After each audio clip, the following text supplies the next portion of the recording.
మన ప్రభువైన యేసుక్రీస్తు పరిశుద్ధ నామములో ఈ పాడ్కాస్ట్ ద్వారా వాక్యం వింటున్న ప్రతి వారికి నా హృదయపూర్వకమైనటువంటి వందనాలు. నేడు మనం అనేకమైనటువంటి మాటలు వింటూ ఉంటాం. అదేదనగా మీరు చదువుతున్నప్పుడు చదువులో ఏమాత్రం అలసిపోవద్దు, మీరు ఆ పట్టుదలను విడవద్దు, మీరు ధైర్యంగా చదవండి, ముందుకు సాగండి, మీరు ఖచ్చితంగా మీ గమ్యాన్ని చేరుకుంటారు, మీ లక్ష్యాన్ని మీరు సాధిస్తారు అని కొన్ని ప్రోత్సాహపరిచేటువంటి మాటలు మన చుట్టూ వినబడుతూ ఉంటాయి. లేదా గృహము కట్టుకుంటూ ఉంటే చుట్టూ ఉన్న వాళ్ళు మంచి ఆత్మీయులు, గృహం ఇంకా బాగా కట్టు, అలా కట్టు, ఏమాత్రం మధ్యలో నిలిపివేయద్దు, మీకేమైనా కావాలంటే నేను తోడుగా ఉంటాను, సహాయాన్ని అందిస్తాను అని చెప్పి విడవద్దు, ఆ పట్టుదలను విడవద్దు. లేదా ఈ ఉద్యోగం కొరకు ఈ ప్రయాసపడు, ఈ కోచింగ్ తీసుకో, పట్టుదల విడవద్దు, చక్కగా చదువు అని అనేకమైనటువంటి ఈ విధాలుగా జనులు మన చుట్టూ ప్రోత్సాహపరిచేటువంటి మాటలు వినిపింప చేయడం మనం చూస్తూ ఉంటాం. అయితే ప్రభువు మనకి ఏది విడవద్దు అంటున్నాడు.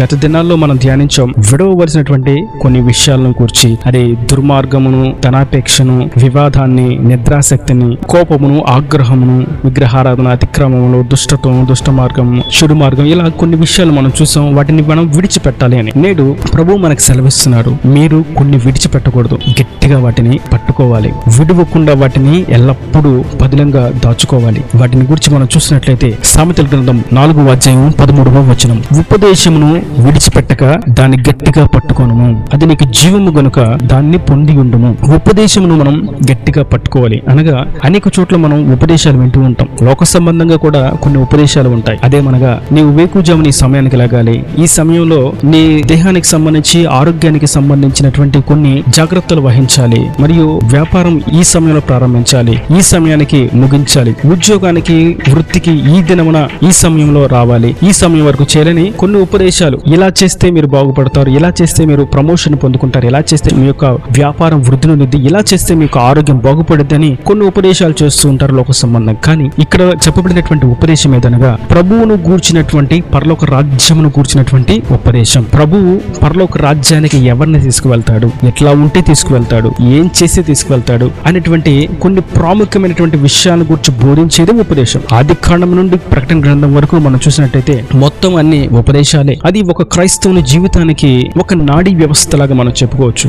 ఎందుకనగా అది ఎప్పుడు మనలోకి వస్తూ ఉండాలి. ఉపదేశం ఎప్పుడు మనలోకి జనదినము ఏదో ఒక ఉపదేశం, సత్యము, దైవ వాక్యము మనలోకి వస్తూ ఉండాలి. అది మనల్ని ఏం చేసిద్దంటే అది మనకి జీవమును కలుగు చేస్తుంది, మరియు అది మనల్ని పరలోక రాజ్యానికి చేరుస్తుంది. ఆది కాండం 1వ అధ్యాయం నుంచి ప్రకటన గ్రంథం చివరి వచనం వరకు కూడా ప్రతి దాంట్లో కూడా దేవుడు ఒక ఉపదేశాన్ని దాచి ఉంచాడు. ఆది కాండం అన్నిటి యొక్క ఆరంభాలు, నీ జీవితంలో ఏది ఆరంభం అవ్వాలి, ఎట్లా ఆరంభం అవుతుంది, ఎవరు ఆరంభిస్తారు, ఎట్లా ఆరంభిస్తారు, ఏ కోణాల్లో ఆరంభిస్తారు అని, అది ఆశీర్వాదముకు కానీ, దీవెనకు కానీ, ఆరోగ్యపరమైనటువంటి క్షేమం గురించి కానీ, ఆధ్యాత్మిక వృద్ధి గురించి కానీ, దేవుని యొక్క ఆజ్ఞల గురించి కానీ, కట్టడలను గురించి కానీ, నడిపింపును గురించి కానీ, పరలోక రాజ్యానికి వెళ్ళేటువంటి మార్గం గురించి కానీ, అన్నిటికీ ఆరంభం అంటే ఏంటి అని ఆది కాండంలో దేవుడు ఒక ఉపదేశాన్ని ప్రారంభించి ప్రకటన గ్రంథంలో వాటికి ముగింపు ఏంటి అనేటువంటి విషయాన్ని ముగింపుగా ఆయన సెలవిస్తున్నాడు. కనుక ప్రతి ఒక్క మాటలో కూడా ఉపదేశం ఖచ్చితంగా దాగి ఉంది. ఆ ఉపదేశాన్ని మీరు ఎప్పుడు విడిచిపెట్టద్దు. అనగా ఒక స్పష్టమైనటువంటి వివరణను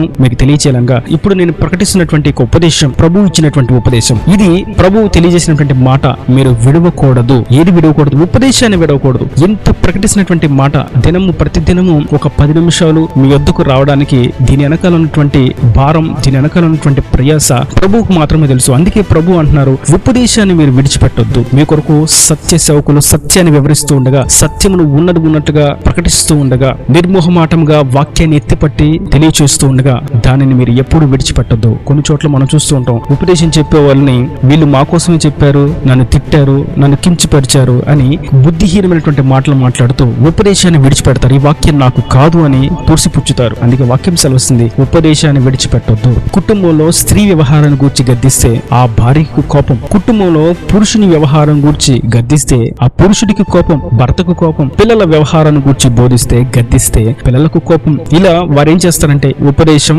మాకు వద్దు, ఈ వాక్యం మాకు నచ్చలేదు, ఈ వాక్యం మాకు కష్టంగా ఉంది. వాక్యంలో రుచులు ఉంటాయా అంటే మనుషులు పెట్టుకున్నారు వాక్య రుచులు. వారికి ఆశీర్వాదకరంగా ఉంటేనే తీయగా ఉన్నట్లు దాన్ని ఎప్పుడు ఆస్వాదిస్తూ ఉంటారు. కొంచెం ఘాటుగా, కొంచెం కారం తగిలే విధంగా తగిలితే ఇది ఘాటుగా ఉందండి, కొంచెం మాకు కారం తగులుతుంది, ఇది కొంచెం మాకు ఇబ్బందిగా ఉంది, నేను తినలేకపోతున్నాను, నా వల్ల కాదు అని ఆ ఉపదేశాన్ని విడిచిపెట్టేస్తారు. కానీ వాక్యం సెలవుస్తుంది, మీరు ఉపదేశాన్ని అస్సలు విడిచిపెట్టొద్దు. అది మీ దేహానికి ఆరోగ్యం. మనం చూస్తూ ఉంటే మన దేహానికి అన్ని కావాలి, తీపి కావాలి, పులుపు కావాలి, కారం కావాలి, చేదు కావాలి, అన్ని కావాలి. కాబట్టి దేవుని వాక్యములు కూడా ఎప్పుడు నేను దీవిచ్చేస్తాను, నేను ఆశీర్వదించేస్తాను అనేటువంటి మాట ఒక్కటే వస్తుంది అంటే గనక ఖచ్చితంగా దాన్ని గుర్తు పెట్టుకోండి. అది దుర్బోధ. అది ఒక కోణంలోనే ఉండే బోధ.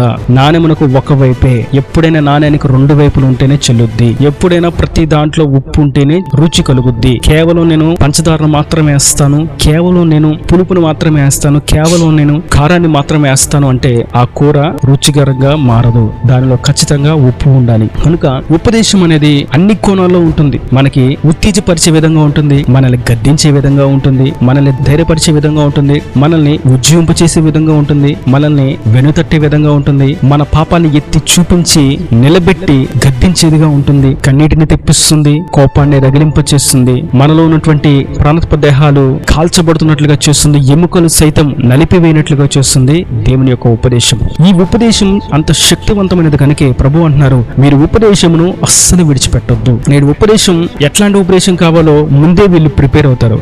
ఈయన వాక్యం అయితే ఎప్పుడు మాకు కన్నీళ్లు తుడిచేలాగా ఉండిద్ది, ఎప్పుడు మాకు ధైర్యాన్ని నింపేలా ఉండిద్ది, కాబట్టి ఈయన వాక్యం మేము వింటాం, ఇక వేరే వాళ్ళ వాక్యాలు వినం. సత్యాన్ని ప్రకటించే వాళ్ళ వాక్యాలు మాకొద్దు. మాకు ఎంతసేపటికి మా కన్నీళ్లు తుడిచే విధంగా నీ దుఃఖ దినాలు సమాప్తం అయిపోయి నీకు సంతోషం వచ్చేసిద్ది, నీకు ఆరోగ్యం వచ్చేసిద్ది, ఇవే కానీ సంతోషం ఎప్పుడు వచ్చిద్ది, ఆరోగ్యం ఎప్పుడు వచ్చిద్ది అనేటువంటి ఉపదేశాన్ని చెప్పేటువంటి ఉపదేశం మాత్రం వారికి ఒక్కర్లేదు. ఈ అంత్య దినముల్లో ఉపదేశాన్ని మార్చివేసి వారికి నచ్చినట్టుగా వాక్యాన్ని వక్రీకరించి జనులు మెచ్చుకునే విధంగా దానికి సొంత మాటలను జోడించి కానుకల కొరకు, దుర్వ్యాపారము కొరకు, భోగభాగ్యాల కొరకు, పేరు ప్రఖ్యాతుల కొరకు, కీర్తి ప్రతిష్టతల కొరకు ప్రయాసపడేటువంటి దుర్బోధకులు, తోడేళ్లు అనేకమైనటువంటివి లోకములో సంచరిస్తూ తిరుగుతూ ఉన్నాయి. ఇప్పటికే ఎంతో మంది జీవితాలను పతనము చేసిన ఇంకా చేస్తూ ఉన్నాయి. అటువంటి వాటిని మనం గుర్తించాలంటే ఉపదేశాన్ని మనం గట్టిగా పట్టుకోవాలి. వాక్యాన్ని స్పష్టంగా మనం చదవాలి. చదివిన వాక్యాన్ని ప్రకారమే ఎదుటి వాళ్ళు బోధిస్తున్నారు, దానిలో ఉన్నటువంటి విషయం ఇదేనా అన్నటువంటి విషయాన్ని మనం గమనించాలి. అది మనకు ఎప్పుడు అర్థమవుతుందంటే వాక్యాన్ని చదివితే. నిలువలిని పొరుగువాని ప్రేమించుము అనేటువంటి వాక్యం మనం చదివితే,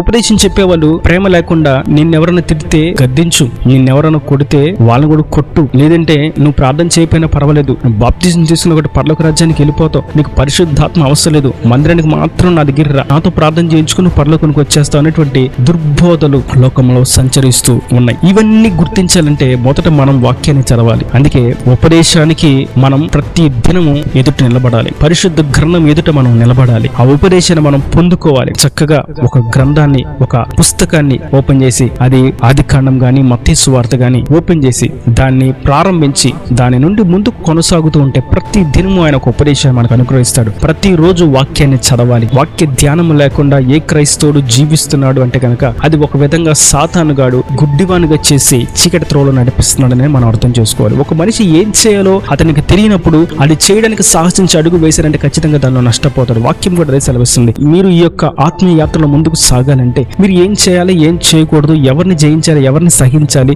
దేన్ని జయించాలి, దేన్ని సహించాలి, దేన్ని ఓర్చుకోవాలనేటువంటి విషయాన్ని మీరు తెలుసుకోవాలంటే వాక్యాన్ని చదవాలి. వాక్యాన్ని చదవకుండా ఈ యాత్రలో ముందుకు సాగుతూ ఉంటే సులువుగా సాతానుగాడు చిక్కులు పెట్టి పడవేస్తాడు. అందుకే వాక్యాన్ని చదవాలి, ఉపదేశాన్ని పొందుకోవాలి. ఈ ఉపదేశం అందించబడుతుంది కూడా కేవలం అదొకటే ఉద్దేశం. గంట చెప్పడానికి, అరగంట చెప్పడానికి పెద్ద సమస్య కాదు. వాక్యాన్ని విశదీకరించి వివరించడానికి పెద్ద కష్టమైనటువంటి పనేమీ కాదు. సులువుగా ఒక గంట వాక్యోపదేశం అయిపోతుంది. కానీ ఈ క్లుప్త సందేశాల ద్వారా దేవుడు అనుగ్రహించినటువంటి ఉపదేశం, దేవుని మనసు అంటే ఏంటి, దేవుని మనసును మనం ఎలా గ్రహించాలి, దేవుని రాజ్యానికి వారసులు అవ్వాలంటే ఏం చేయాలి, అసలు క్రైస్తవుని యొక్క ప్రమాణం ఏంటి, క్రైస్తవుని యొక్క ఆధారం ఏంటి, క్రైస్తవుని యొక్క విధి విధానాలు ఏంటి, క్రైస్తవుని యొక్క పద్ధతులు ఏంటి, క్రమాలు ఏంటి అనేటువంటి విషయాన్ని ప్రతిరోజు క్లుప్త సందేశాల ద్వారా ఒక్కొక్క అంశమును ప్రభు బోధిస్తూ ఉండగా వాక్యాన్ని విని ఉపదేశాన్ని గట్టిగా పట్టుకొని, ఈ రోజు పొందుకున్నటువంటి ఉపదేశం గట్టిగా పట్టుకొని ఉపదేశాన్ని పట్టుకోవాలి అనేటువంటి మాటను గట్టిగా పట్టుకొని ప్రతిదినం వాక్యాన్ని వినడానికి సమయాన్ని కేటాయించి, ప్రతిరోజు మనం పనులు చేసుకోవడానికి ఎన్నో సమయాలు మనం వెచ్చిస్తాం. కానీ వాక్యాన్ని చదవడానికి మనం సమయాన్ని వెచ్చించలేదు అంటే గనక